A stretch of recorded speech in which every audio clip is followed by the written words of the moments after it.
Episode 6 of The Lost Keys of Freemasonry, off the cuff with yours truly, Brandon. We've gone through Manly P. Hall's book now, The Lost Keys of Freemasonry, in every episode.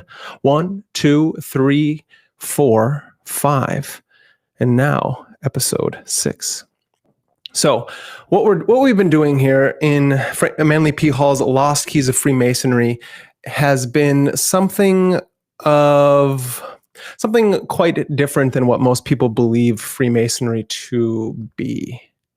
We have come to learn that it's not just a bunch of men drinking coffee in a lodge, in a room, talking about, not talking about societal things or talking about what happened that day with their wife or their family, but Freemasonry is more than that. It starts out on the ground doing the work, the rough work, right? Some of the key words we're learning here is that of the rough Ashlar. What is the rough Ashlar? Well, it is, as you can see, what ends up happening when you take a building, an old building through time, crumbles and falls. And what we want to do is we want to erect a new building in its place. That new building, you must go in and throughout that, the rubble on the ground, we can find certain stones. And a lot of the time people are like, well, go into that rubble on the ground from this building and let's find the greatest of all stones so I can bring it home and just prop it up and just have it be there. Well, that's not quite what we're looking for. The rough Ashlar, as we walk into these things, is we come to find out that we want to find a very rough stone, the imperfect stone. So through time, we can build that up to make the perfect stone. That perfect stone, the rough Ashlar, symbolizes the man or woman at the beginning of their journey. And in the beginning of that journey, we are kind of tattered by everyday society, everyday life needs and experiences. And when we take the path of the Mason, and in this I will speaking of that the Masons in the lodges of every day, this is a fraternity, so this is a brotherhood of men. However, when you get it onto the spiritual plane, it's not just about being a brotherhood of man, of men, but a brotherhood of man encompassing masculine and feminine. So what this means is that both male and female, both man and woman, go throughout their everyday existence, and life is hard. And as life is hard, it kind of forms us into who we are until we choose to not just be a seeker, but to be a true adept on the path, a neophyte. Let's take the grade. And that can just happen with you one day, just being sick of how you are maybe becoming a victim to everyday society, to everyday plans, to your relationship, to the world. And instead you want to become your own superhero, right? And superhero kind of has a negative connotation because superheroes, depending upon, seem to be otherworldly, right? Superman comes from the stars and has landed on this planet. And in doing so, he has these special powers. These special powers, interesting enough, we can make the analogy of what most people may not know is that on his planet, Kal-El, which is his name on Krypton, Kal-El actually doesn't have powers. He's just a normal everyday person like everybody else there. And so interesting enough, Kal-El comes to Earth because of his planet of Krypton is exploding. It is being destructed by means of sorts. And he ends up on this planet and he's taken in by the everyday farmer, mom and pa Kent, right?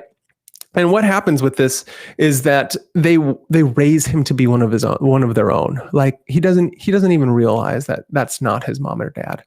Where am I getting at this? We continue. And so what we're getting at is that Kal-El turns into Clark, the everyday farmer, the everyday person, you or I, doesn't matter who you are.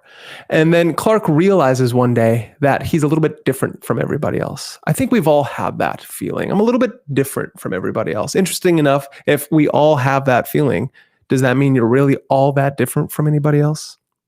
However, The idea about Clark then realizing I can actually do weird things too, and in the comic book world, they have the ability to, Superman realizes he can leap tall buildings in a single bound. He can move faster than a locomotive. And he can stop bullets with his chest. Not as cool yet as stopping bullets with your mind like Neo, but we'll get there. And so one of those ideas is that the rough Ashlar in this is the little boy or girl that is found by their parents, the everyday existence. And throughout that everyday existence, you realize that I may have thoughts or feelings that feel different than everybody else. Well, it's because everybody else is not talking about their thoughts or feelings, or everybody else maybe has been beaten and battered down by everyday propaganda in society. And maybe you have just started to come and realize that I do actually think differently than others, and I want to do something about that. Well, what does Clark do? Clark talks to his parents about this, and he realizes, hey, I need to do something. Depending upon what mythology of Superman you realize, his mother, Mrs. Kent, goes to the spaceship that he was born in, and she pulls out a piece of cloth. And on that piece of cloth is the Superman insignia from his family. That is his family's insignia. And he gives it to him. And she tells him, Ma or Pa can't tell them the story of where he came from and how they found him. And from that moment on, Superman realizes there's something more to his life than what he has been first told. Well, this is the story of you. This is the story of me. This is the story of all of us on this world. You're a little more than you think you are. Where are we going with this? The rough Ashlar, the building has fallen. The world is every day destroying itself. And that's just how the cycles of life work. Every day the world falls, and every morning and every night and every morning it raises itself anew. And that is you, and that is me. You walk amongst the rubble of that building, and you find the imperfect stone. And through the process of the Masonic rituals and initiations, through the Mason's path, through the path of the adept, you refine that stone through practice and training and honing and learning of skills until you go through all three grades. You go through the entered apprentice, the first initiation, the first ritual. You go through the fellowship of the craft, the second initiation, the second ritual, and you go through the third, which is your master mason. Going through this, what happens? You change yourself. The teachings change you. The practices change you. The first, in the entered apprentice, in the first degree, you are learning how to hone the temple. You will learn that your body is the temple of God. Well, what does that mean? That comes with some responsibilities. In being a temple of God, what are you going to want to do? You're not just going to want to give it everyday things, just the normal, you're walking around the grocery store, you go instantly in the middle of the grocery store aisles, you don't go to any of the things around like the outer edges of the grocery store, which is where you should go, right? That's where the produce is. That's where the frozen foods are, as in the frozen foods, as in like the meats and the eggs and the produce and all the other things that you may eat that are around this outer edge, the stuff that makes up actual food. But you go right in the center, and you get your candies and your treats and your chocolates. And don't get me wrong, I have a sweet tooth. I'm not being judgmental. But the point of this is that what's actually happening is that on the path of the Mason, on your path of the adept, when you choose to be the neophyte in the entered apprentice and you go through it, you're finally going along the outer edge. You're finally eating your veggies like your mom always told you to. You're finally taking your meats or your tofu or whatever protein of choice, and you're making yourself a meal. Why? Why is because of you are the temple. Your body is a temple of God. And so as we do that, we have certain responsibilities in that entered apprenticeship here. Manly P. Hall writes it out pretty simply. Each chapter in this book, The Lost Keys of Freemasonry, really exemplify a simple path, as in the chapters are short. The path is not simple because every day you have to wake up and choose to go against entropy. you can choose to go forward, what they call negentropy, which is to order yourself better instead of falling with the tower, following with destruction, and going upon the path of negentropy, or on the path of entropy. So what do we do in the Entered Apprentice? I'm going to kind of go through this. What we're trying to do is I'm trying to take myself from the rough ashlar into the perfect stone. He states here, it is essential that the Entered Apprentice should have studied sufficiently the subject of anatomy to have at least a general idea of the physical body, for the entire degree is based upon the mystery of form. The human body is the highest manifestation of form, which he is capable of analyzing. Consequently, he must devote himself to the study of his own being and its mysteries and complexities. 2, the Entered Apprentice must realize that his body is the living temple of the living God and treat it accordingly. For when he abuses or mistreats it, he breaks the sacred obligations which he must assume before he can ever hope to understand the true mysteries of the craft. The breaking of his pact with the higher life evolving within himself unfailingly invokes the retributive agencies of nature. If you go against your pact with the world, with God, that your body is a temple of God, if you go against that, nature will rebound on you. 3, he must study the problem of the maintenance of the bodies through food, clothing, breathing, and other necessities, as all of these are important steps in the Entered Apprentice Lodge. Those who eat immoderately, dress improperly, and use only about 1/3 of their lung capacity can never have the physical efficiency necessary for the fullest expression of the higher life. Simple. Go around the outer edges every time you go into a grocery store. Eat your produce, get your meats, get your good carbs. Simple enough. You know, if you can then up it up a notch, get your organics and your non-GMO things, try to figure out, buy local, just do what you can. That is not only helping your temple of God, but it is also helping your community's temple of God. But work slow. Start at the beginning. What else? I also want to say, hello, Kaiva. Thank you for the message, the comment. And Brutal Noodle RL, happy Monday to you all. I agree. Happy Monday to you all. It is raining outside, and the rain stopped just for us right now. So if you're in the area that I am in, it stopped raining maybe, so we can do this live stream because the internet's been a little wonky today. So here we are. So what am I talking about here? Number 3, we already said, eat well. Put good clothes on you. If you have the ability to get clothes on you that aren't just straight up polyester, something that your body wants to truly merge with, can you get your superhero garb? Will they give you the cloak or the cape that you truly deserve from your home planet? And other necessities, breathing and food and body. The other necessities about that is he's stating how if you can only use 1/3 of your lung capacity, can you truly be exactly who you can be, right? So do breath work, train the body, do some kind of martial art, do some kind of yoga, do something, dance, anything that trains the body accordingly. 4, he must grow physically in the expression of concrete things. Human relationships must be idealized at this time, and he must seek to unfold all unselfish qualities which are necessary for the harmonious workings of the Mason and his fellow men on this physical plane of nature. That's the community part. You're part of a community. So when you are interacting with that community, interact as so. What if you see yourself as a temple of God? What happens when you then interact with everyone like that? Right? Doesn't mean placate. It doesn't mean have conversations that maybe you shouldn't be in or are bad for you, right? We know that. There are certain conversations you have and you're just like, I'm going to go on with this. You walk by a person, you're like, I don't want to talk right now. You know, don't be like, be unselfish, but don't be selfish, because selfish can go both ways through both levels of talking too much to people or talking too little. So find that middle path. 5, he must seek to round off all inequalities. He can best do this by balancing his mental and physical organism through the application and study of the 7 liberal arts and sciences.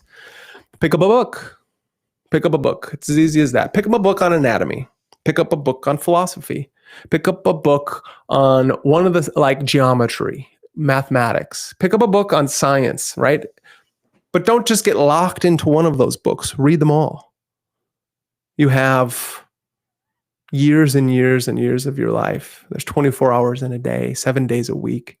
And if you have the ability to, through that time, read books, do it. Pick them up. Don't just take social media. I love podcasts. I love listening to books on Audible. I love YouTube. These things have been so useful. It's immeasurable how useful they have been to me on learning. However, what has helped me more was picking up a book. Aristotle was one of the first books when I started my path on philosophy when I went to college that truly blew my mind open. That's not your book that'll happen to, but there are some out there. And I'm not saying you have to go to college. I think school nowadays, the institution of the academics and the elite, is quite nonsense. They're teaching you nonsense. Most degrees are nonsense. And for those of you out there, I think most of you who would listen to this would understand that there are, what can help you and what those 7 liberal arts are. So I'm going to say it again. I've said it already like 5 or 6 times. Pick up a book and read it. Take some notes. Go outside of the bounds of your own mind and reason, because by doing that, you can learn new things. What's beautiful is you have the black mirror box of information, both good and bad, next to you at all times. If you don't understand those words, type it in. It's not like you have to go to your bookshelf and pick up Webster's dictionary, which some people didn't even have growing up. I didn't. I grew up on the farm, middle of nowhere. We maybe had one, but it was so old and out of date that I, as a kid, I wasn't told, go pick up that book, but what can we do now? Type it in, figure out what those words mean, figure out what those concepts are, expand your mind. The entered apprentice, right? You are entering into a relationship with yourself, which is you, with your community, and with God. And that's why understanding that your temple is that of God. That's why that's so important. Fellowship. So before I move on to that second chapter, or that second degree, so then what is the lost key of the entered apprentice? And that is service. Why? Well, he may not ask when he does not know. His work is to act, to express himself in some way, constructively if possible, but destructively rather than not at all. Without action, he loses his great work. Without tools which symbolize the body, he cannot act in an organized manner. Consequently, it is necessary to master the arts and sciences which place in his hand the intelligent tools for the expressions of energy. Beauty is the keynote to his ideal. With his concrete ideals, he must beautify all with which he comes into contact, so that the works of his hand may be acceptable in the eyes of the great architect of the universe.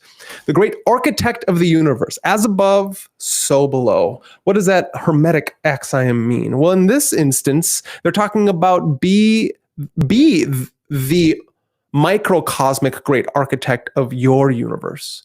Become the carpenter, right? Is that a mythology? Maybe we all know the carpenter, the son of a carpenter. Be the great architect? What's that mean? Be the master potter, because your hands and body are but there to help mold the clay of reality. Because reality isn't just the sticks and stones and the concrete and the material. That all is there just to be molded. Reality is a slippery thing. And reality isn't something in and of itself outside of you. That is something that the Enlightenment period kind of messed up. The Enlightenment period being anything after the Cartesian explosion.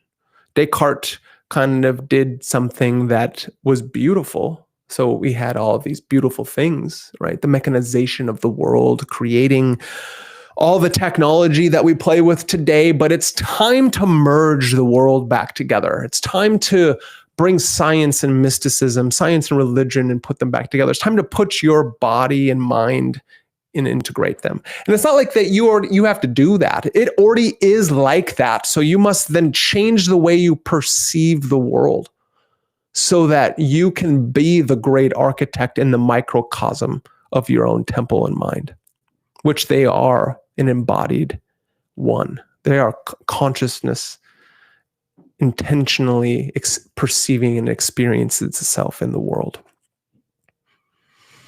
So the rough Ashlar, through the entered apprentice, understands what the stone truly is meant for, right? It is one awakening of where we're going on the path of the adept, of the Mason. So when we move on from there, right, we haven't become the fully realized Superman yet. And I mean that in the Marvel Comics way, or in the DC, sorry, for all you nerds out there, I said the wrong word. For all the DC Comics, right, you are trying to become that Superman. Well, right now, Superman, through the entered apprentice, only realized that he can leap tall buildings in a single bound. That the sun, the yellow orb that glows bright upon our earth, has given me a special power. Something I didn't have, I come to realize on my home planet, right? Superman didn't have superpowers. None of his people on Krypton had the ability to do the things that he does on Earth. Why is that? It is because of the sun. The yellow rays, the golden rays of the sun, infuses with his cells, and it makes him greater. And so for now, he can run faster than a speeding bullet, right? Faster than a locomotive. Leap tall buildings in a single bound. He can't fly yet. And that's what happens to Superman in the beginning of his journey. He can't fly. He can move really fast and he can stop bullets. But he's not consciously aware yet of all his powers. He hasn't awakened himself at such a cellular level yet. And so what does Superman do? I'm not saying Superman was a Mason, right? I'm using an analogy here. I'm using metaphor. Robert Anton Wilson says all is metaphor. So I don't know if we can do anything but. So I move on from there and we work into the fellow craft, the second degree of 3 in the Blue Lodge of Masonry. And in this fellow craft, the second degree, what are we coming to do? We are here to learn and master emotion. The lost key of the fellow craft is emotion, which places the energy of the universe at their disposal. Man can only expect to be entrusted with the great power by proving his ability to use it constructively and selflessly. When the Mason learns that the key to the warrior on the block is the proper application of the dynamo of living power, he has learned the mystery of the craft, the seething energies of Lucifer in his hands, and before he may step onward and upward, he must prove his ability to properly apply energy. In this degree, the 2 points of the compass, one higher than the other, symbolize the heart and the mind. And with the expression of the higher emotions, the heart point of the compass is liberated from the square, which is an instrument used to measure the block of matter and therefore symbolizes form. A large percentage of the people of the world at the present time are passing through spiritually the degree of the fellow craft with its 5 senses. The sense perception comes under the control of the emotional energies. Therefore, the development of the senses is necessary to the constructive expression of the fellow craft power. Man must realize that all the powers which his many years of need have earned for him have come in order that through them he may liberate more fully the prisoner within his own being. Through the mastery of your emotions, you have the ability to feel every sense perception of your body, mind, of your conscious expression of reality. If you can master your emotions, then when the mind stuff, the chitta, comes into play, you don't really move from it. You don't have that knee-jerk reaction of, oh my God, my thought that I just thought right now is going to completely shatter the very blocks of my reality, right? That's not good. You're meant here to control the emotions, not that let them control you. And we can consider the emotions as being the metaphorical demons, the genie in the bottle, right? And if you let the bottle open, the emotions will run rampant in the world.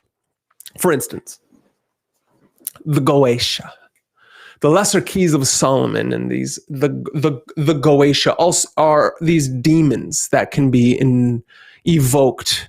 You, the magician in the circle, you have the triangle before you, and you want to evoke the demonic world, these Goetia, the howling, they call them. And so I think that dare to do these things at your own risk. I think that you should not do them, right? Because I think until you've become a master mason, until you've truly able to have the ability to control your emotional state and your bodily state, and then understood the cosmic responsibility that you have around you, you can't just play with fire, because fire both can light the world and also light the world on fire. It can burn everything that it comes into contact alive. But why do I bring up the Goetia? I bring it up because we can think of it as these 72 demons of the Hebrew world, of the Hebrew magical worlds, of the many Arabic worlds, of the Greek worlds, right? It's just like of the Persians and all the way back to the beginning of things, that these emotions have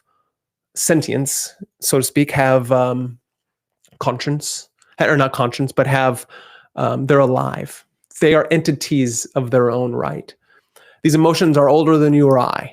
And so who are you to have so much hubris to think that you have the ability to control them in such a rough state, if you can't even master the single like flickering thoughts of your mind? So then that's why then Goetia also translates into howling.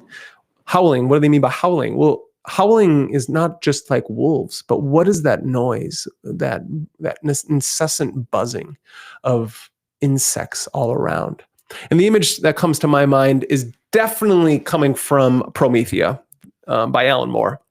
Because in Promethea by Alan Moore, Promethea is the exemplified vision of Hermes and Thoth. It is the feminine virtue, or the feminine aspect of Prometheus, right? The man who stole fire from the gods and brought it to the human world. Well, what does Promethea do? Well, she is the bearer of revelation, that which brings upon the imaginarium, the imagination, the phantasmagoria into this world, and shows us that you are way more than you ever imagined yourself to be. And in that comic book, in the first volume, you get the howling, like all these demons, the 72 demons of the Goetia, are sent after her, and she has to defend herself. And she does quite handily. However, each of those characters, as they were brought into the room, most people couldn't see them, but the magician who was at the center in Promethea, his name was Solomon. Interesting, right? But his assistants, who weren't magicians and didn't have the sight to see these things, just heard something. They just heard a buzzing. But it wasn't just a buzzing of one. It was millions and millions of insects surrounding them, but nothing to be seen.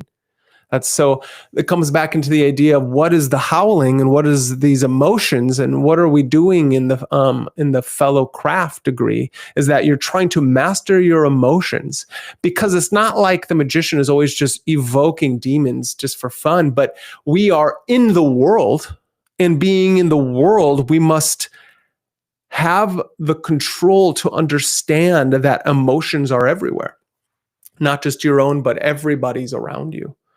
And once you have the ability to master your own emotions and be in control of your own mind states and not let the outward world control you, then you can truly then be the temple of God and the mind of God. And you can interact with the world in a way that is helpful, because we are going into the communities no matter what. We are going to help others along the path. And so when we're doing those things, we have mastery of these two states, and then we can be the true magician, sage, mystic, mason in the world, and we can show others the way. But yet, in the fellow craft, we must understand that mastery of expression is also to be found in this degree. The keywords of the fellow craft may be briefly defined as compassion, poise, and transmutation. This is something that Superman goes through. To go back to the Superman analogy, is that he goes through this when he's realizing who to save and who not to save. Since he lives in America, can he go overseas and just be the savior of the world? Or are there boundaries and lines all around us? And so Superman, or your inner Superman, you must understand the compassion and the poise and the transmutation. You must have poise in all situations so that you can truly show not only yourself, but have an aura around others that then others would have the ability to see that and be like, I actually want to do that. I don't want to be like that person, but I want to be my own anime character, main character. I want to be my own superhero. I want to be the hero on the journey. And that you truly are one of the heroes with 1,000 faces.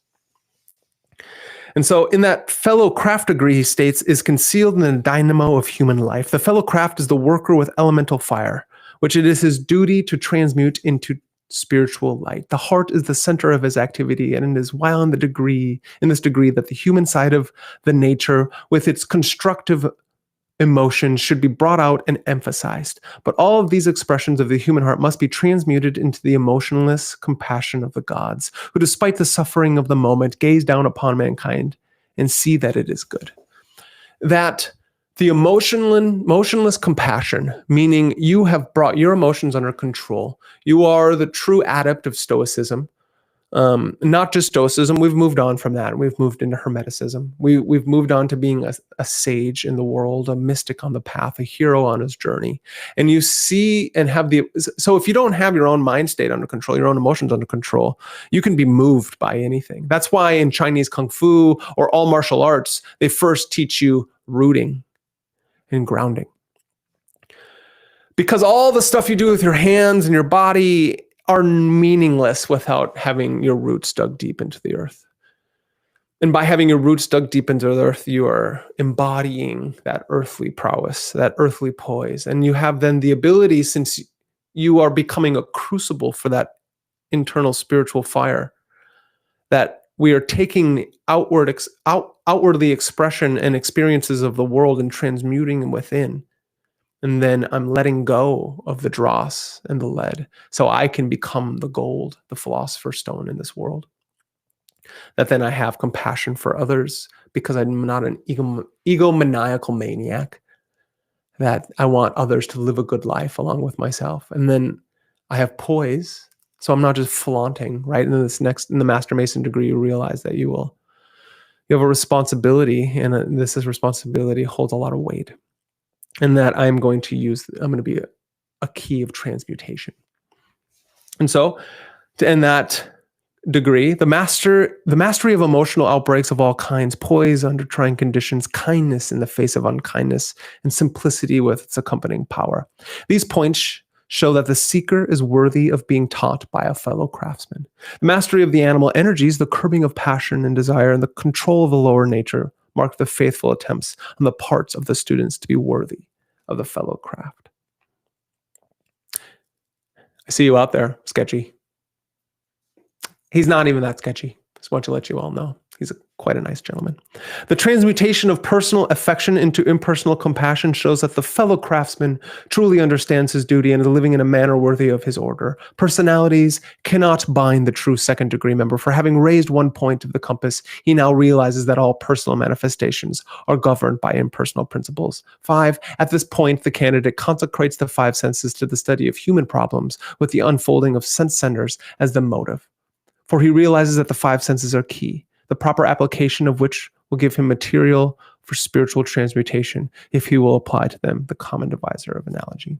Right? Spiritual centers. I think that is an analogy for what I was just talking about on how these spiritual centers, the meridians, the chakras, these things hold energies. And unless they say in the Golden Dawn, unless you have the ability to stand upon your center, deeply rooted, and being able to balance and control all 4 elements, how dare you even think to be able to control anything else?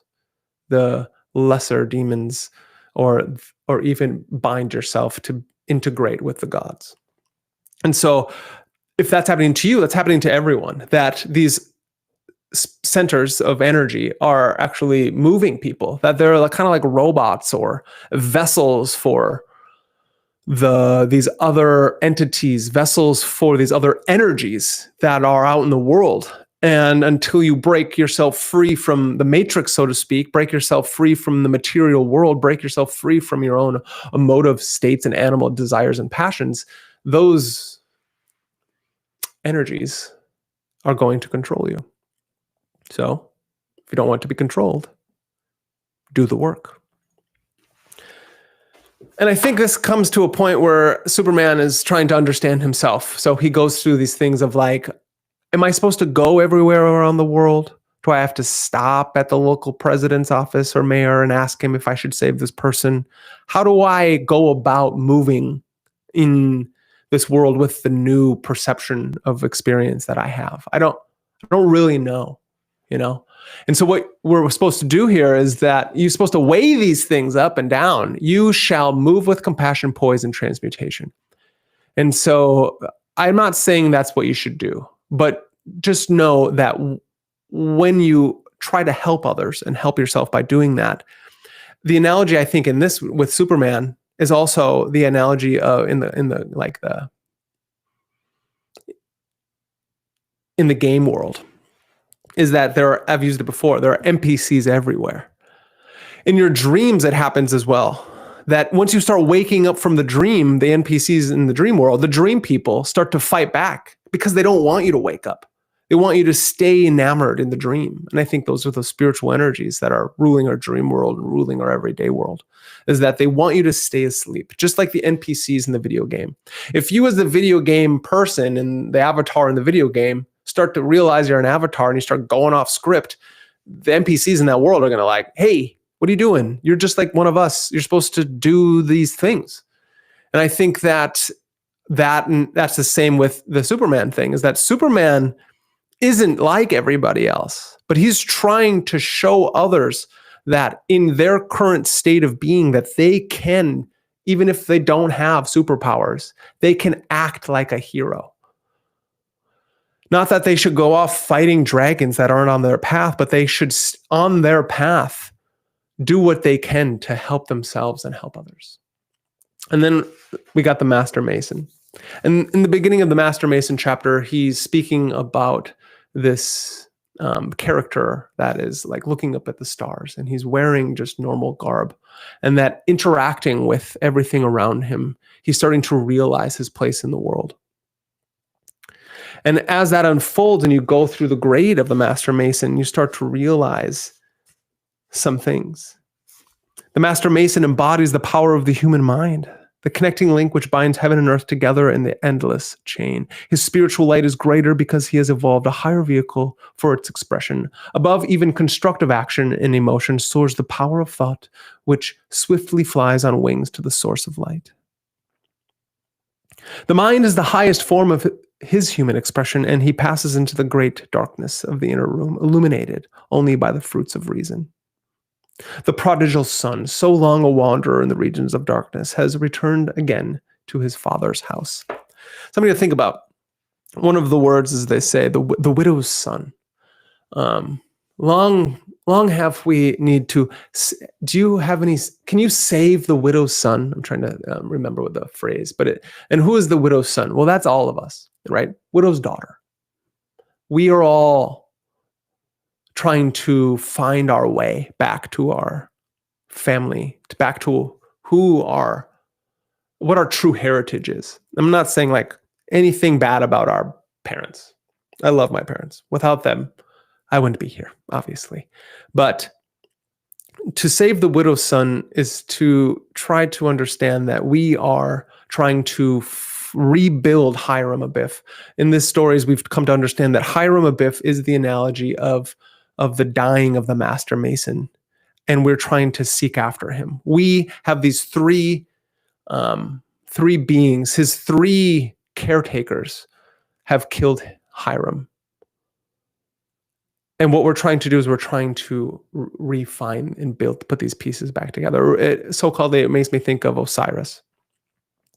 Osiris was shredded apart into all these pieces, these 13 pieces, and that 13th piece being that phallic image that unites all, right? That cornerstone. That's the very sexual analogy, but much needed. And so Isis, his wife, is going after because of Set, his brother, or Typhon, another character, or Shaitan, or whatever these characters are. Set in these Egyptian mythologies trying to go after Osiris.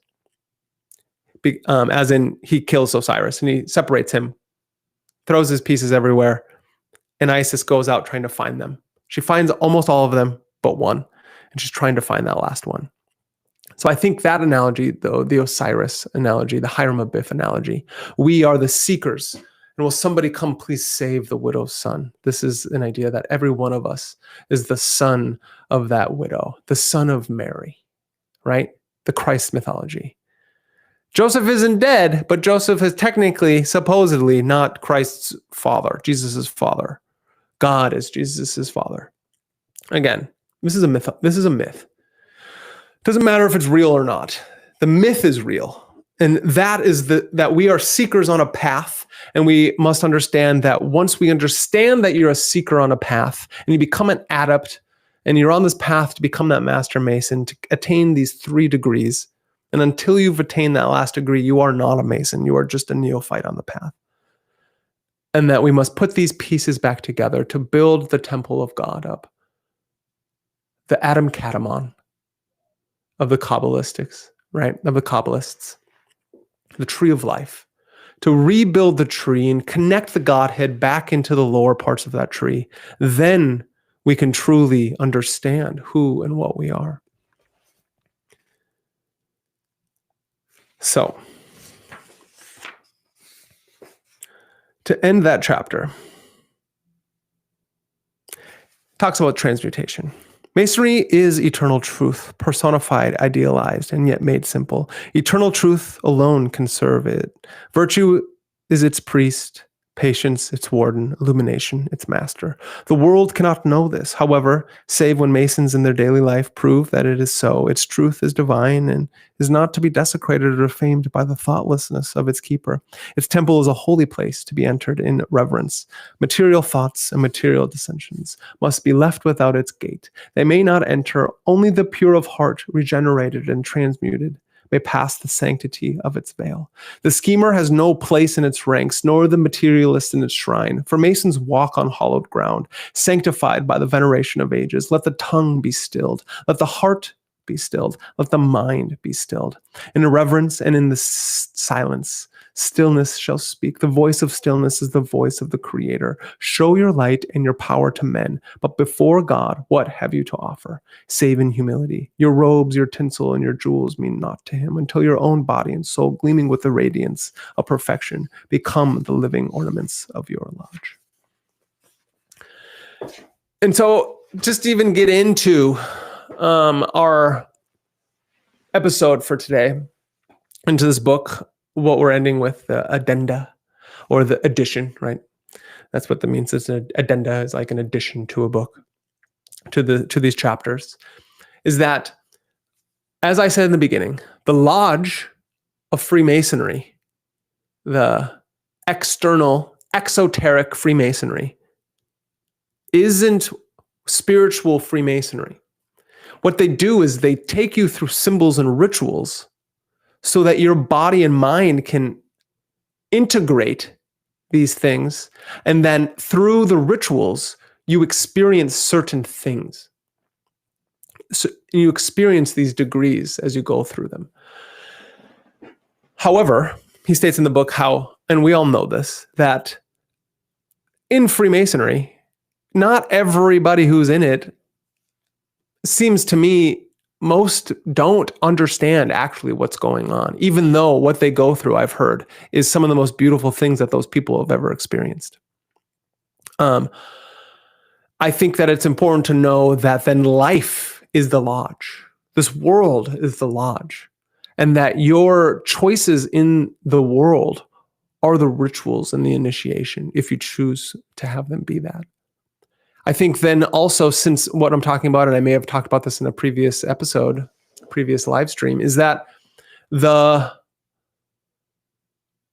Freemasonry has been holding what's the lost keys? Well, yes, it's service and it's action and it's, these different things that he's stating in each chapter, but that there's a lost key of Freemasonry. And to me, That can kind of unveil itself as you go through it. But the lost key is that there is this spiritual Freemasonry that if you do certain things, you will have certain results follow. That magic, the definition of magic, the science and art of causing change in science and art of causing change in the world by using your will. But it's not just the world, you're causing change. The science and art of causing change in conformity to one's will is that you're changing your perception through these practices. And what are these practices? Yes, there are rituals in each degree that you go through, and that will cause some kind of change. That's why the Masons' motto, if you go on their website, is to make good men better. What happened in the late early 1900s? In the late 1800s, Wolcott, Woolridge, and Mathers, 3 master Masons in Europe at that time, they saw that there was more. And so what did they do? They're like, there's something more to these teachings. And in these teachings, I want more, but it seems like my brothers of this craft, not all of them want that because they've got jobs and they have families and they want to think about everyday society, politics, geopolitics, and the politics of their own life. They want to make money and they want to support their family. I get it. Not all of them have the same spark because of every life we live unveils a little more of who we are meant to be. And so Westcott, Woolridge, and Mathers, they started the Hermetic Order of the Golden Dawn. And they just didn't do that off a whim. They had some teachings and papers that weren't integrated into or were into their Masonic lodge, and they knew there was more to it. And so there's many stories on what happened. A long story short, they started this magical order because the Masons of today and the past, over the past 100 years plus, it's not a magical order. It's barely a secret society. The secrets are only secrets because the lodge is closed. As in, you can't go in it unless you actually are ask. Unless you ask and then you get admitted. That's what technically the secret of the secrets of the Freemason is that you can't go in the door. Okay, so what can you do? You can read books on it.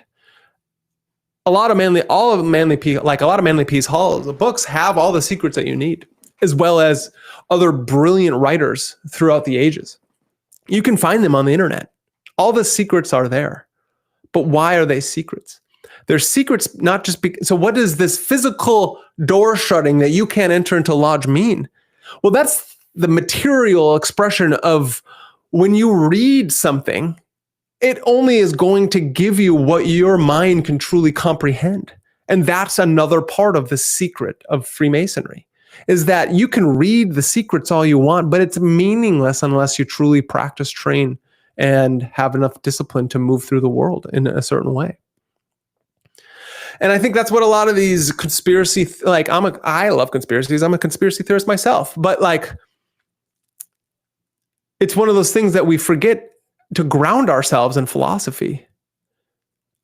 Ground yourselves in understanding that correlation and causation matter, that there are fallacies when we are speaking to others and trying to make arguments.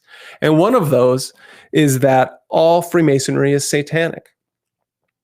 This is an issue I have, that Freemasonry isn't satanic, or even though they use terms like Lucifer, right? So there's a conflation here between Satanism and Luciferianism. Satan means adversary. Lucifer means light bearer or light bringer, right? These are two different entities whatsoever, let alone words. And so when in the Masonic books they're talking about Lucifer, they're talking about bearer of light. They're talking about opening up your world into seeing things from a different perspective, to understand that there is knowledge and aspects of the world and modes of being that you truly don't know anything about. And that when you read these secrets one time in your life, and then all of a sudden you start these practices, like understanding the body as a temple, eating right, taking in the right signs and symbols, right? That's why Magus and the media, why we're doing this, is because of the world is constantly giving you propaganda and is changing this beautiful brain and mind conglomerate into a slave, that you don't have to be a slave anymore to anybody, let alone your own emotions and mental states. That 1 year you can read these books, and that 5 years later after doing these practices, 1 year later after doing these practices, 6 months later, depending upon your constitution, these books can unveil things to you. And then you must integrate and act, because theory without practice is disembodied and almost nonsense. Because then you're just an armchair philosopher, you're just an armchair magician, you're just an armchair, you're sitting in an armchair and you're not really interacting with the world. And so we get these 3 degrees, start to understand that there are no true secrets of anything, but that the secrets are something that you held from yourself. That Manly P. Hall states here is that you become the key to the door. That through these 3 degrees, you have the ability to open up the heart within, your secret lock, and unveil these messages. Then these words truly have meaning. And so we move on. As after he talks about that, he talks about the qualifications of a true Mason. To have a duty, he has a duty, and that duty is to fit into the plans of another. He must be ready at any hour of the day or night to drop his own ideals at the call of the builder. The work must be done, and he has dedicated his life to the service of those who know the bonds of neither time nor space. He must be ready at any moment's notice, and his life should be turned into preparing himself for that call which he may come when it least expects it. You, through gaining the Master Mason degree, have finally become Superman, right? And I'm not saying the degree from the lodge. Don't mince my words. What I'm truly talking about is that when you have the ability and you go through life and you're initiated through the lifeblood, initiated through life's experiences, and all of a sudden you gain new knowledge, you have become Superman, the Ubermensch. Superman now can fly. He can do more than he ever thought possible.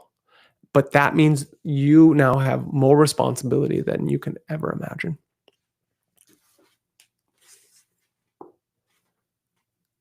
The true Master Mason recognizes the value of seeking for truth wherever he can find it. It makes no difference if it be in an enemy's camp. If it be truth, he will go there gladly to secure it. The Masonic Lodge is universal. Therefore, all true Masons will seek through the extremities of creation further light. The true brother of the craft knows and applies one great paradox. He must search for the high things in lowly places and find the lowly things in high places. The Mason who feels holier than his fellow man has raised a barrier around himself through which no light can pass. For the one who in truth is the greatest is the servant of all. And so, finally, the addendum. From that, we have taken the rough ashlar and turned it into the perfect stone, the cornerstone of the whole temple. And in doing so, we have raised Hiram Abiff from his tomb into the graciousness of God. And those 3 ruffians have transcended themselves into becoming 3 of the greatest workmen for Hiram that he has ever known. Those 3 lower desires. What did he state that they were again? He stated these 3, I believe they are thought, desire, and action. The 3 murderers: perverted thought, uncurbed emotions, and destructive actions slay the spirit of life in man and bring down the temple of creation in ruins about their own heads. In the ancient mysteries, woman symbolized the emotional nature of man, typifying emotional excess as one of the slayers of universal energy. You are your own superhero. You are your own main character in your own anime. You can be Tanjiro, Kiruto, Itadori, Goku. You can be any of these characters. I'm missing some major ones, but on the top of my head, those are the only ones I can think of, right? You can be Sun Jinwoo. You can be the player in the game. Can you break free and level up? That's what this is talking about. The red pill community has some things correct. I don't like it that it's become a relationship social thing, because that's not what the Matrix movies, which are, again, consciousness trying to express itself in the late 90s. But let's understand that the Matrix took a lot of its knowledge from the Invisibles, right? Even if they stole it or not. A ragtag bunch of people trying to go up against the establishment, no matter what form it takes, and break themselves free, becoming the occult assassin heroes, the ones who can astral project and have gone through the great initiations of the world and spiritual communities, that they can then move ahead and they're saving people from the demiurge, from the great bad guys and bad women of the world. And so that's what I'm trying to describe here, is that in all of the works, all of the great books and all of the great secrets, they're trying to train the humans and have them, as Plato would state, remember who they were. You know, you washed yourself through the river of Lethe at one time in your life coming into this, and it is time to remember. Break yourself free from your own chrysalis of falsities and be the great magician, be the master who makes the grass green. That's one of the great sayings from the mentor, Robert Anton Wilson. Who is the master who makes the grass green? Answer. Is there one? The addenda. The robe of blue and gold. Hidden in the depths of the unknown, 3 silent beings weave the endless thread of human fate. They are called the Sisters, known to mythology as the Norns, or Fates, who incessantly twist between their fingers a tiny cord, which one day is to be woven into a living garment, the coronation robe of the priest king. To the mystics and philosophers of the world, this garment is known under many names. To some, it is the simple yellow robe of Buddhahood. By the ancient Jews, it was symbolized as the robe of the high priest, the garment of glory unto the Lord. To the Masonic brethren, it is the robe of blue and gold, the star of Bethlehem, the wedding garment of the Spirit. 3 fates weave the threads of this living garment, and man himself is the creator of his fates.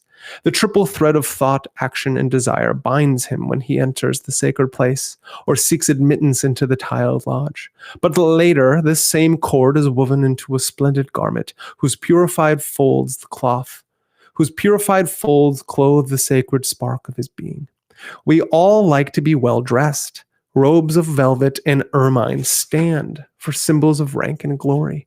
But too many ermine capes have covered empty hearts. Too many crowns have rested on the brows of tyrants. These are symbols of earthly things, and in the world of matter are too often misplaced. The true coronation robe, the garment molded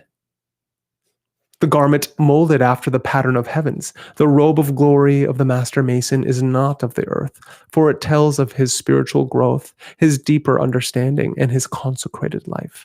The garments of the high priest of the tabernacle were but symbols of his own body, which purified and transfigured, glorified the life within. The notes of the tiny silver bells that twinkled with never-ending music from the fringe of his vestment told of life harmonious, while the breastplate which rested amid the folds of the ephod reflected the gleams of heavenly truth from the facets of its gem. There is another garment without a seam, which we are told was often worn by the ancient brethren in the days of the Essenes, when the monastery of lowly Nazarenes rose in silent grandeur from the steep sides of Mount Tabor, to be reflected in the inscrutable waters of the Dead Sea. This one piece of garment is the spiral thread of human life, which, when purified by right motive and right living, becomes a tiny thread of golden light, eternally weaving the purified garment of regenerated bodies. Like the white of the lambskin apron, it stands for the simple, the pure, and the harmless.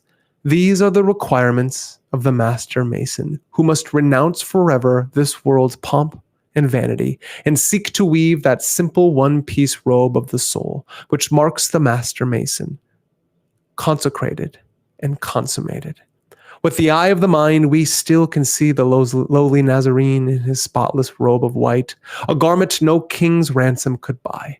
This robe is woven out of the actions of our daily lives, each deed weaving into the endless pattern of thread, black or white, according to the motives which inspired our actions. As the Master Mason labors in accordance with his vows, he slowly weaves this spotless robe out of the transmuted energy of his efforts. It is this white robe which must be worn under the vestments of state, and whose spotless surface sanctifies him for the robes of glory, which can be worn only over the stainless, seamless garments of his purified life.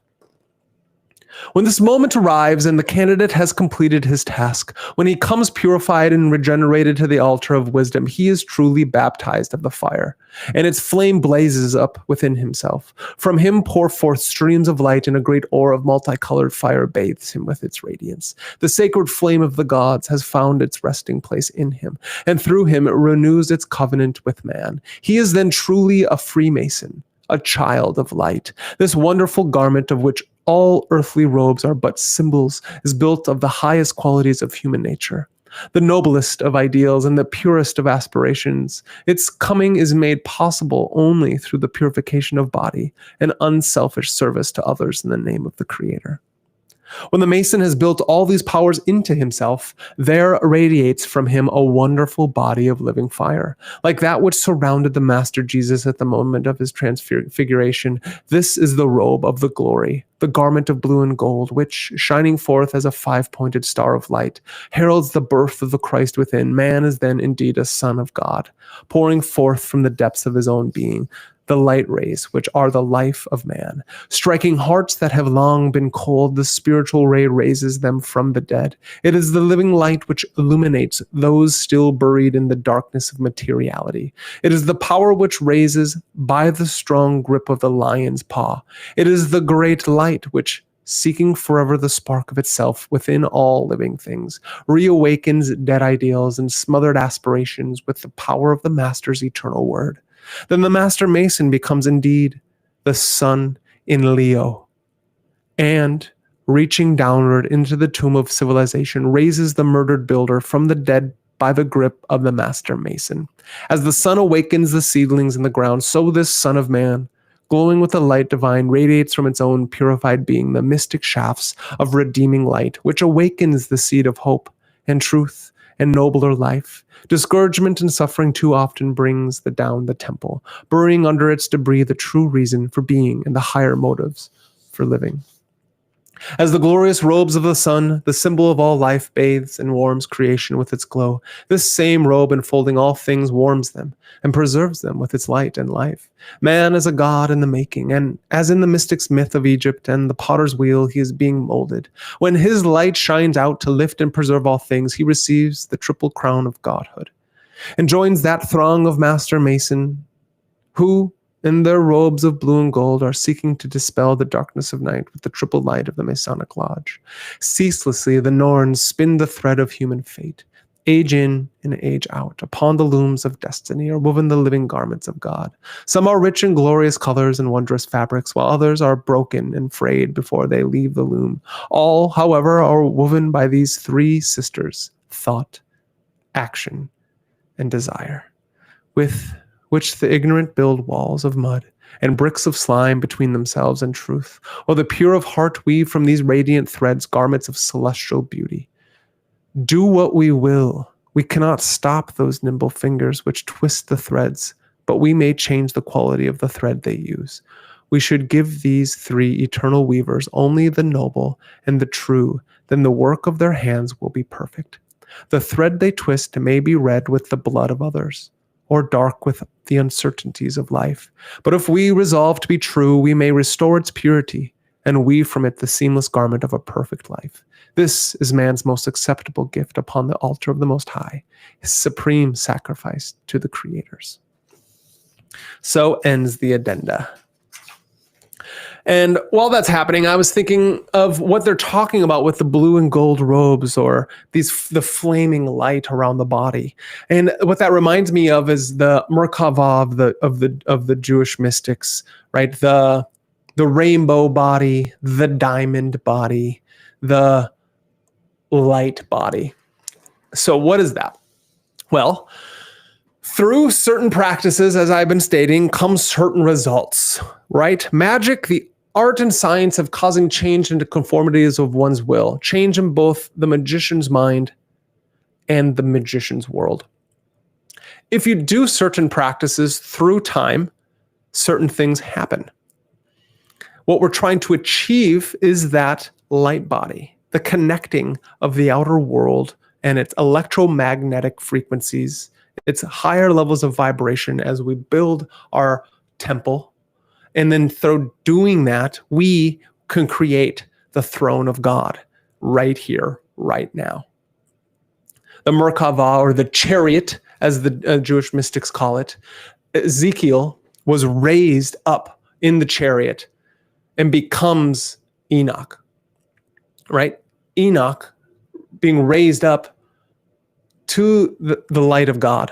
He has transmuted himself. Same thing with what I would say Hermes Trismegistus, the thrice great, did. He died once, died twice, and upon dying twice was reborn, right? And this isn't just death by body. This is a spiritual death and being risen up. So through these three degrees and three grades, we go through certain practices: meditation, yoga, kung fu, right? Ceremonial magic, mysticism of the East. We go through these practices, we build the temple, we fortify the mind, and we control the emotions, and we have mastery over thought, desire, and action. What is he saying here? You then have mastery over fate, the Norns. You have mastery over those who weave the golden thread, and then you walk the golden path. This is something that we see in Dune with Paul Atreides becoming the Kiswat Heteroch. Paul Atreides, again, I've spoke of him many times in our different things here, different videos. Paul Atreides, trained by the Bene Gesserit witch Jessica, also trained by his father Duke Leto. So he's got Bene Gesserit training. He also has military training. So he can not only fight with physical body, with swords, daggers, and weapons, he can also fight with his mind. He not only can, but does have mastery. Paul has mastery over his body and mind. So he's got the Duke on one side, the masculine balanced.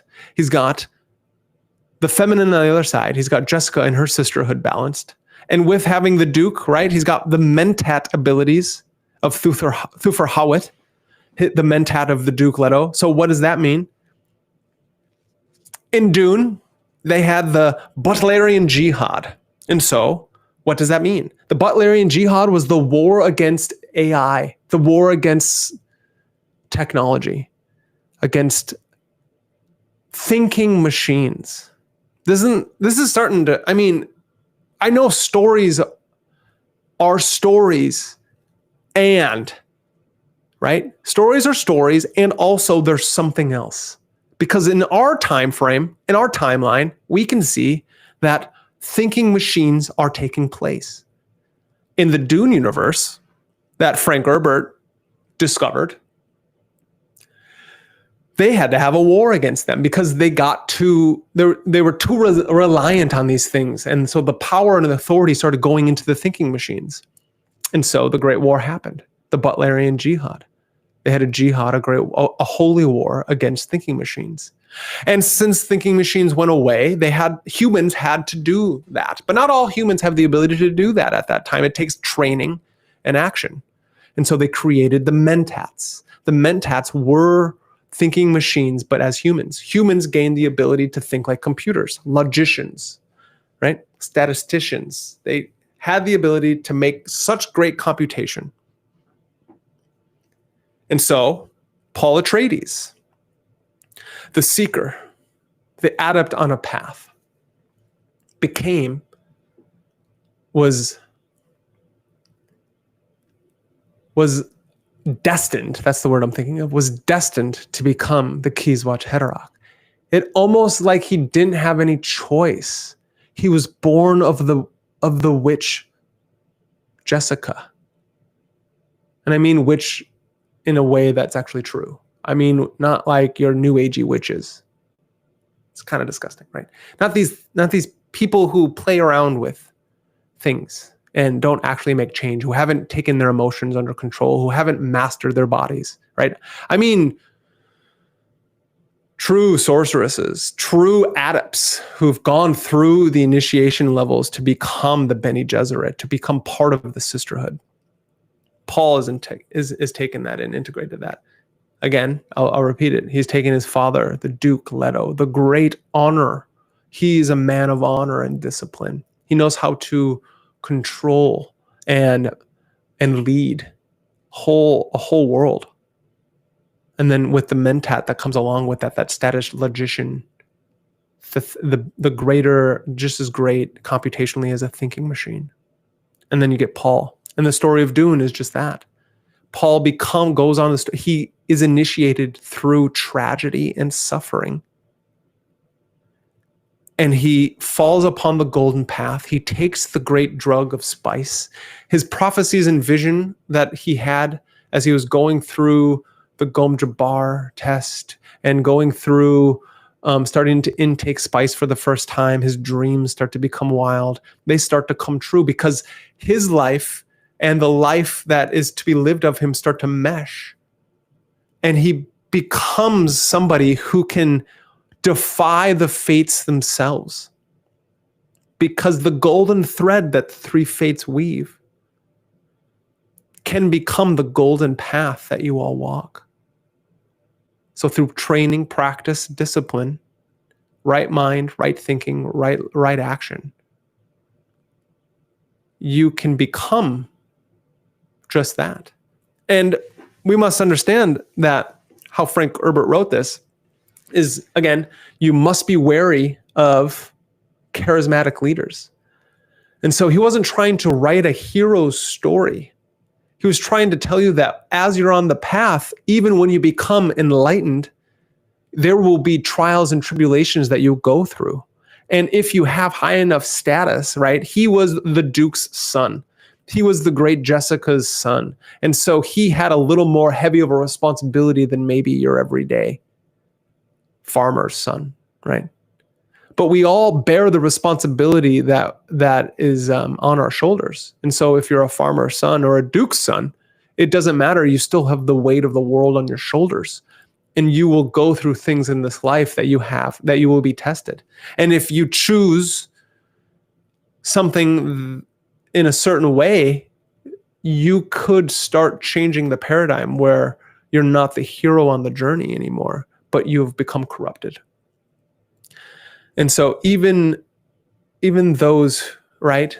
And that doesn't mean corruption is not part of God's path or God's plan, but it means that you may then have to deal with heavier and heavier burdens on the way.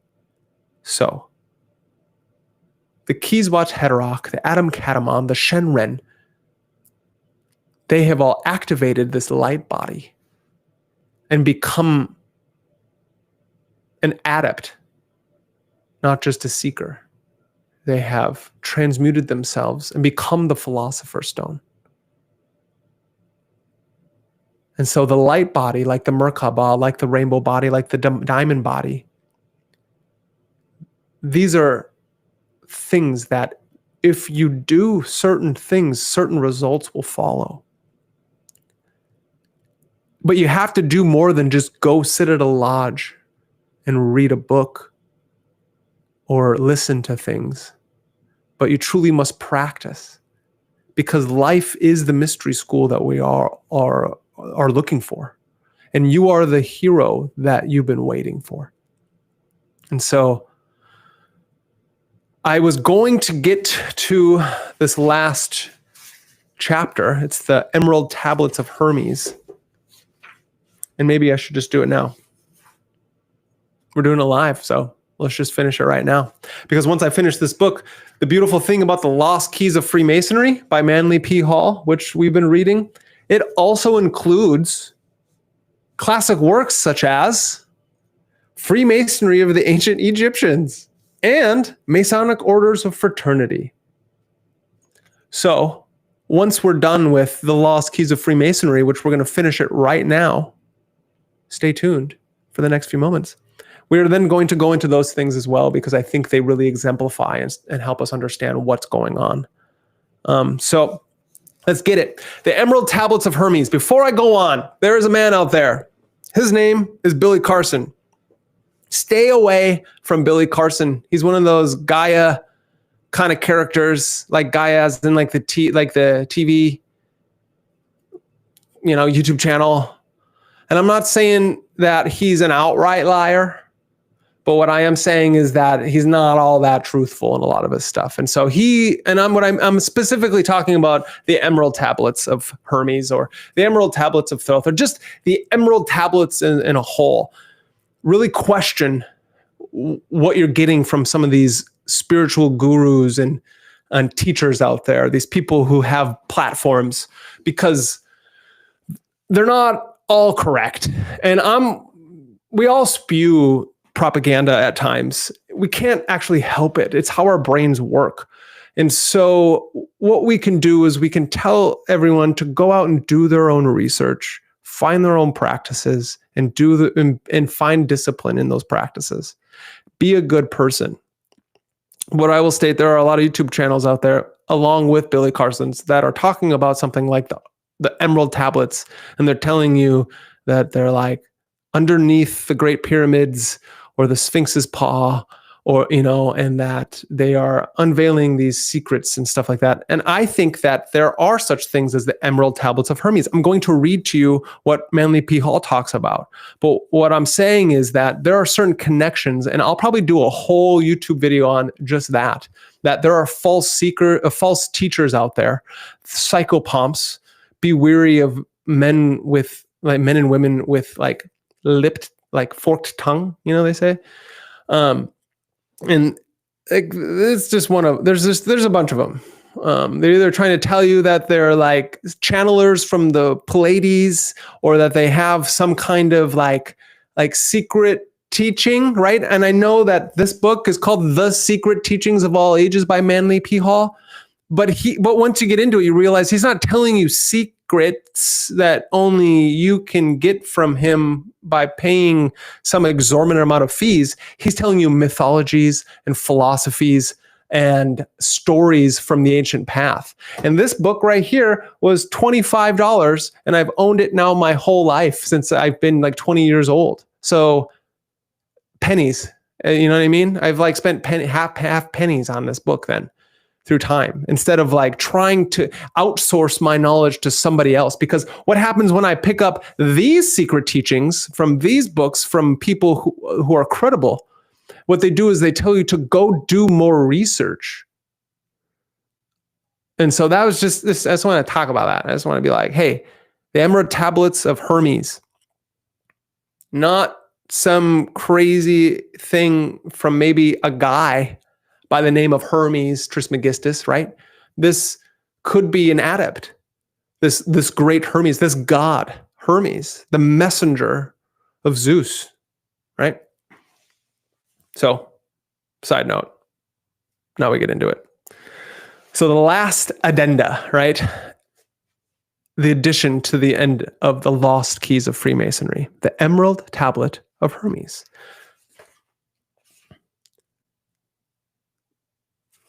The Emerald Tablet of Hermes introduces us to Hiram, the hero of the Masonic legend. The name Hiram is taken from the Chaldean Sharam. The first two words in large print mean the secret work. The second line in large letters, Hiram Talat Mekosat. I butchered that. Chiram Talat Mechasat. Again, I don't know. Means Hiram, The universal agent, one in essence, but three in aspect. Translated, the body of the tablet reads as follows. It is true and no lie, certain and to be depended upon that the superior agrees with the inferior and the inferior with the superior to effect that one truly wonderful work. As all things owe their existence to the will of the only one, so all things owe their origin to one only thing. The most hidden by the arrangement of the only God, the father of that one only thing, is the sun. Its mother is the moon. The wind carries it in its wings, but its nurse is a spiritus earth. That one only thing after God is the father of all things in the universe. Its power is perfect. After it has been united to a spiritus earth, separate that spiritus earth from the dense or crude earth by means of a gentle heat. With much attention, in great measure, it ascends from the earth up to heaven, and descends again newborn on the earth, and the superior and inferior are increased in power. By this thou wilt partake of the honors of the whole world, and darkness will fly from thee. This is the strength of all powers. With this thou wilt be able to overcome all things, and transmute all that is fine and all that is coarse. In this manner the world was created, but the arrangement to follow this road are hidden. For this reason I am called Hiram, Talat, Mekosat, one in essence but three in aspect. In this trinity is hidden the wisdom of the whole world. It is ended now. What I have said concerning the effects of the sun, finish of the tabula smorgidina. I agree, AF, Bald Man, King Mob. Manly P. Hall is a badass, 100%. Changed lives of not only mine, but of many. A side note, Manly P. Hall, when he wrote The Secret Teachings of All Ages, this great tome, he blew the minds of not only normal people, but the elite. Like, he had this book written in his younger 20s, and they had a huge party. I'm paraphrasing this. He had a huge party, and people were Navy, like military officers, like high up in the military industrial complex in the early 1900s, you know, when this book came out, were buying this book. Like presidents of countries, secretaries of state, wild. Some of the high ups in Hollywood and all over the world. So Manly P. Hall knew what he was talking about. He died a horrible death. He was murdered. It was crazy. I highly recommend doing your own research on that. But his own ruffians came around him, people who were taking care of him. They basically stole all that he had, money and a lot of his goods. And it took decades for the courts to go through these things and to come out. I don't remember if they were in favor of his wife or not when it got done. But yeah, Manly's life went wild when he got old. And he, as we all get old, he put his trust into the hands of the untrustworthy. So let me continue this. Thanks, AF. Like that. In a rare unpublished old manuscript dealing with early Masonic and Hermetic mysteries, we find the following information concerning the mysterious universal agent referred to as Hiram. Right? Before I get onto that part, I think what they're talking about there was the same thing that the Taoists are talking about, in that we as man are in the middle of heaven and earth. And through certain practices, like the Taoists' elixir of life practices, which are like body movement, right? Tai Chi, Qigong, and also taking in the right substances, herbs, and the right foods, and the right sounds and smells, right? And then like purifying your body to such a way you can take God within your body and ascend yourself into heaven. That's what the Neoplatonic theurgists were doing in around 100 AD at that time frame. They were doing this very similar thing. They were imbibing into certain substances as well as certain practices, and in trying to make themselves become the universal agent.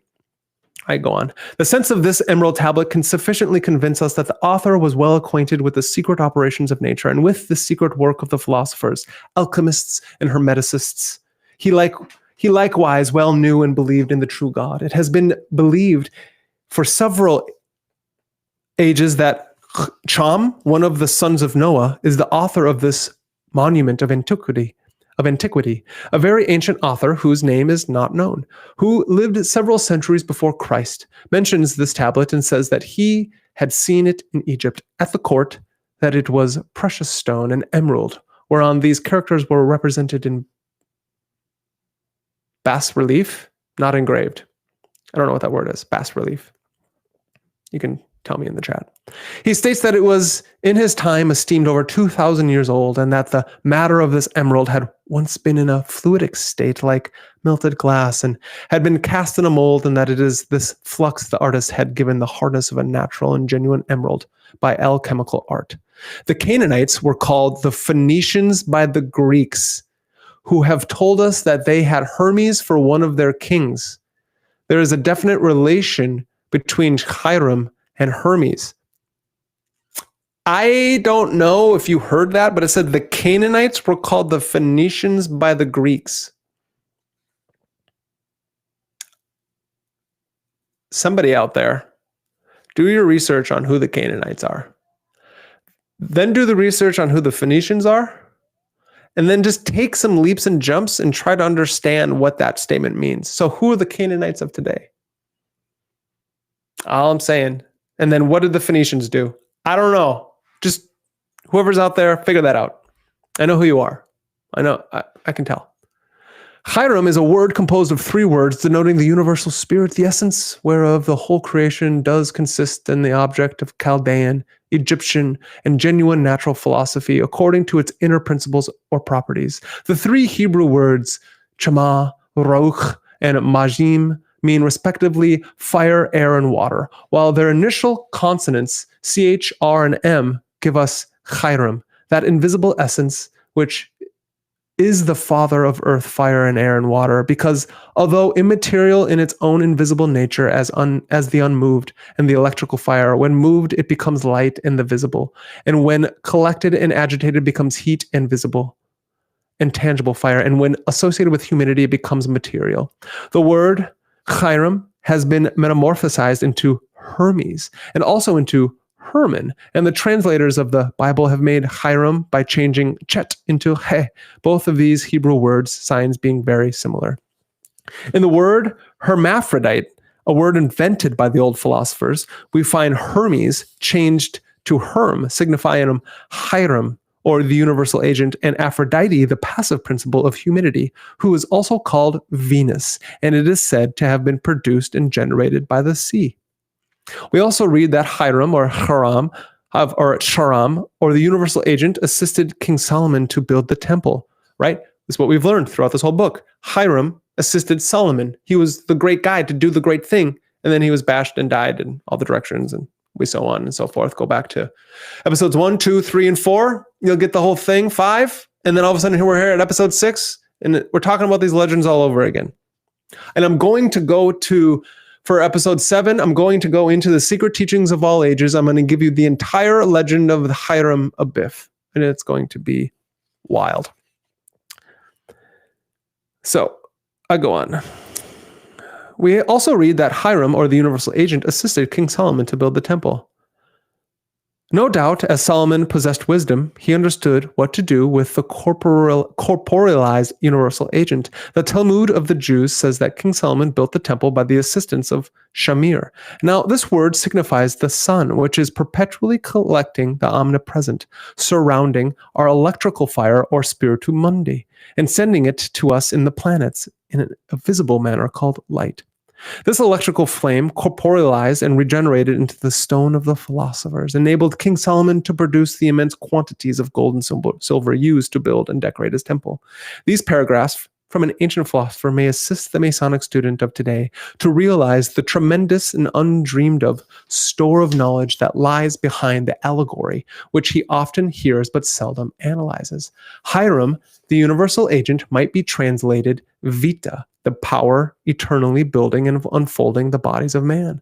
The use and abuse of energy is the keynote to the Masonic legend. In fact, it is the key to all things in nature. Hiram, as the triple energy, one in source but three in aspect, can also be called aether, that unknown hypothetical element which carries the impulses of the gods through the macrocosmic nervous system of the infinite. For like Hermes or Mercury, who was the messenger of the gods, aether carries impulses upon its wings. The solving of the mysteries of aether, or if you prefer to call it vibrant space, is the great problem of Masonry. This aether, as a hypothetical medium, brings energy to the three bodies of thought, emotion, and action in this manner. Hiram, the one in essence, becoming three in aspect, mental, emotional, and vital. The work which follows is an effort to bring to light other forgotten and neglected elements of the Masonic rites, and to emphasize the spirit of Hiram as the universal agent. Let's end it here. Freemasonry is essentially mysterious, ritualistic, and ceremonial, representing abstract truth in concrete form. Earth or substance, smothering energy or vitality, is the mystery behind the murder of the builder. And that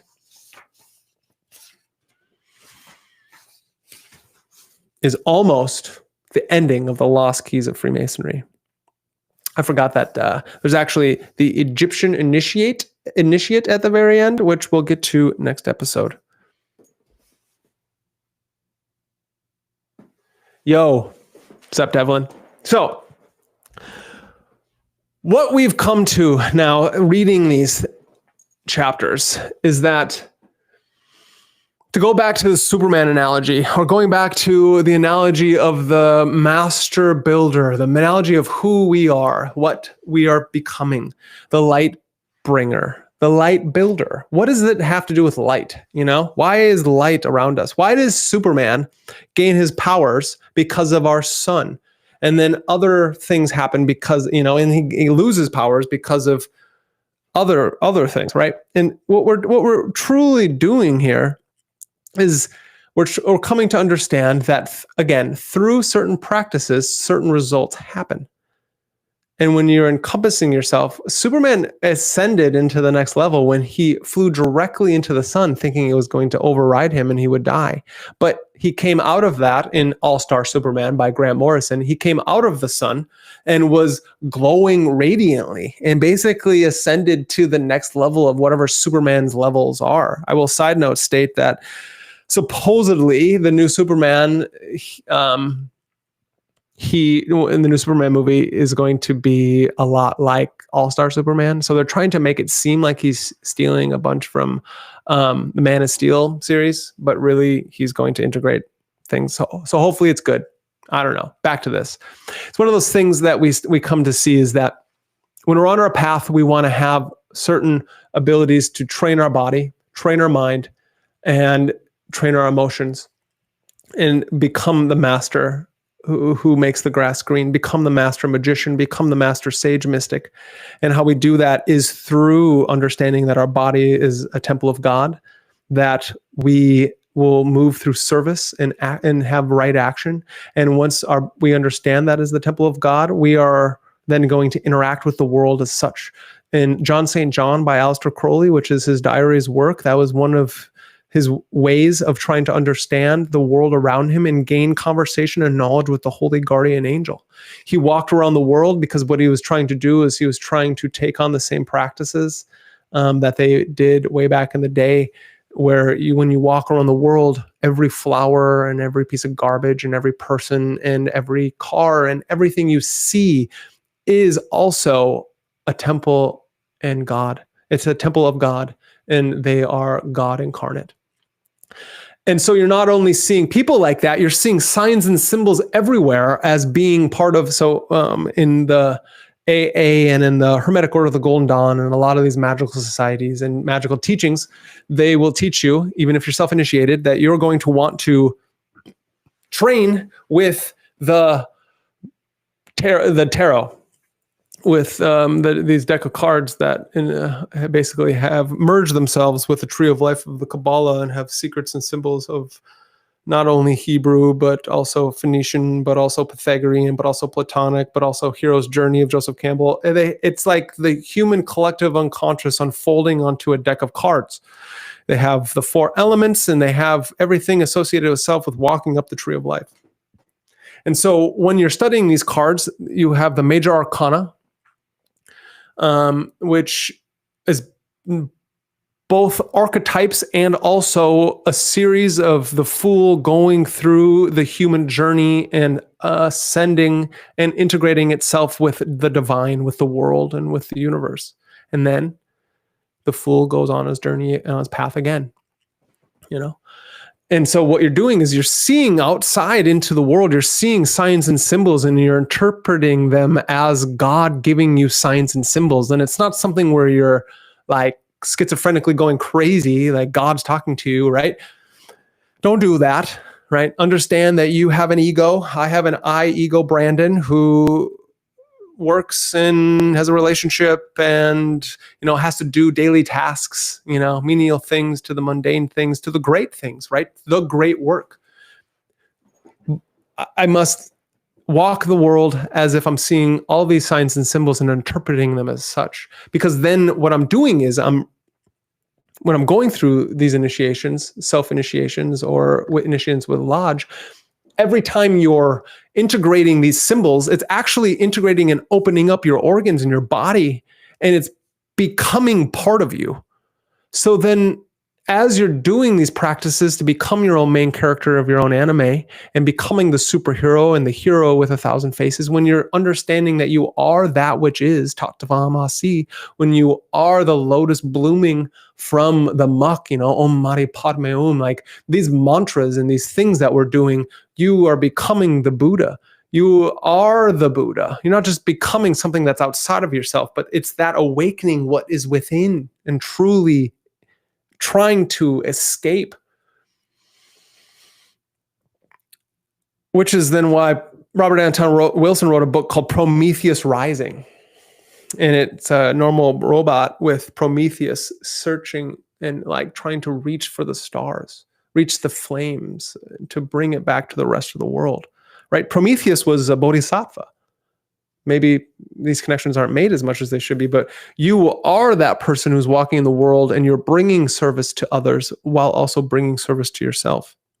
And so awaken the superhuman within and understand that it's not just a solipsistic world where it's only you becoming a superhero, but everyone around you is also trying to do that as well. They just forgot. And so if when we're conversing and talking with others, hey, Wild C, when we're talking and conversing with others, we are wanting to help bring those people to themselves again. But you're not doing it in a way that's egotistical or maniacal. We're not trying to manipulate others. We're only trying to break ourselves free. So let's bring up conversations with others that matter, not just political. Let's talk about what truly matters. And that's how to truly live a life of God, of walking the path of the superhero. So let's talk about these characters and what they truly mean. And that's what Magus and the media is all about. I'm trying to help us understand that there are stories that are more than just stories. They're more than just entertainment. But I think these stories are trying to tell us the one story.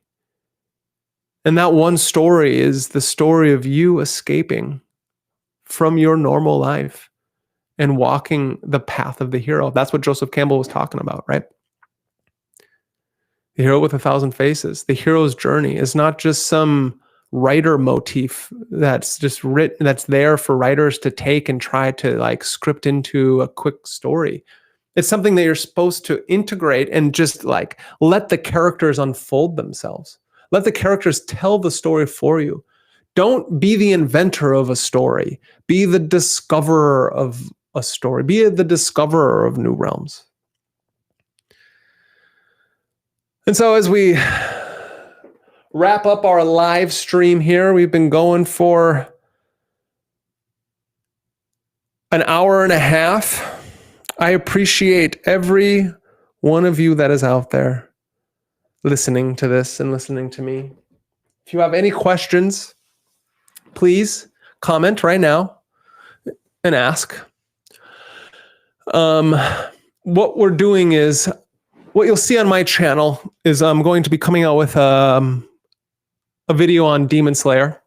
We're going to get a new movie here soon, or the ending of the Demon Slayer story, where they face against the upper moons, the bad guys before the great big bad guy moves on. The guy who looks like Michael Jackson. I love Michael, sorry.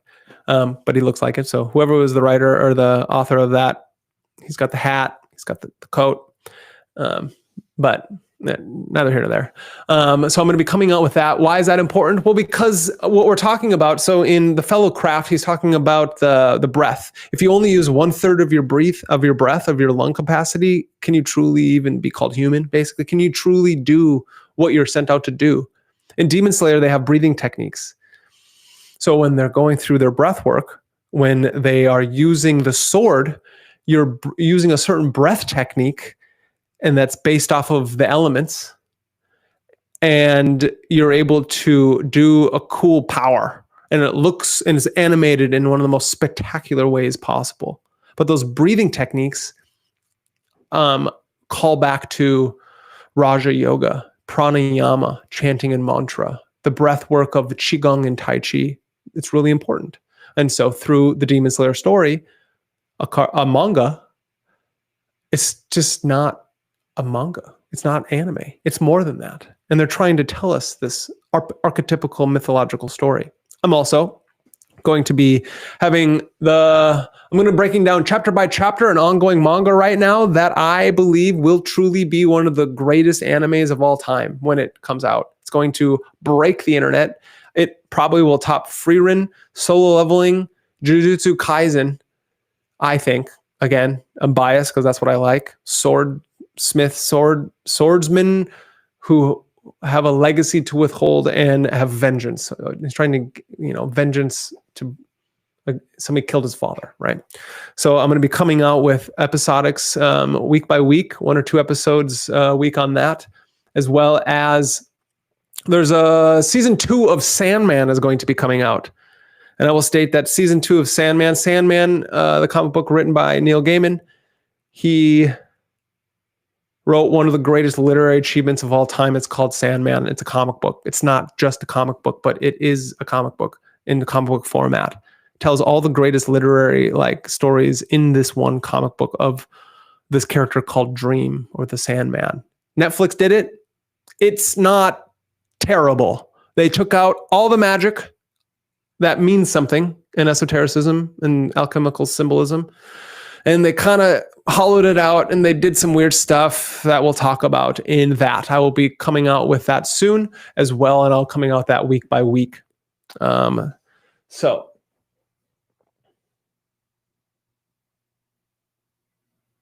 great, Devlin. I'm so happy that you love this. And yes, I'm glad you've been reading The Hero with 1,000 Faces. Yeah, you've had a copy since college. Great. Read the whole thing, and then he's got tons of other books. I highly recommend his interview with Bill Moher, M-O-H-E-R, I believe is how, but he's got an interview with him from back in the day, and that's called The Power of Myth. And that is actually, I bought those 2 side by side. I bought the one, Hero with 1,000 Faces, when I was like 20 years old, and it was hard. And that was at the same time that I bought the Secret Teachings of All Ages, and that was hard. And so what I read was The Power of Myth, and that blew my mind open. So earlier in stream, I said that Aristotle's physics was one of the first things that truly took control of my mind and my body, and it kind of broke me open, as well as Tool and certain mixtures of things. And so as one of what ended up happening was, after that happened, and my philosophy degree and my college experiences of learning philosophy and Aristotle, what that did to reassociate myself, The Power of Myth and Joseph Campbell was so important on that journey, because then it helps you kind of understand these cultural myths are all trying to tell us the same thing. And then on that journey, you'll find Graham Hancock and what he's trying to talk about with his, magicians of the gods and these different things, that there are certain symbols and signs, and they are being also told from culture to culture. So that'll kind of add into this. But Joseph Campbell, he's got tons of stuff on YouTube. I highly recommend listening to him. Maybe we'll do some of his stuff on live stream as well. And I'll pull up some of his talks, and we can compare that to modern myth in the modern anime superhero comic book world. So fire, Casey, I agree. Thank you for listening. Thank you for watching. And I want to continue doing this. So please subscribe, like, and hit that notification bell. And we will continue the journey off the cuff with Magus in the media. Have a wonderful evening.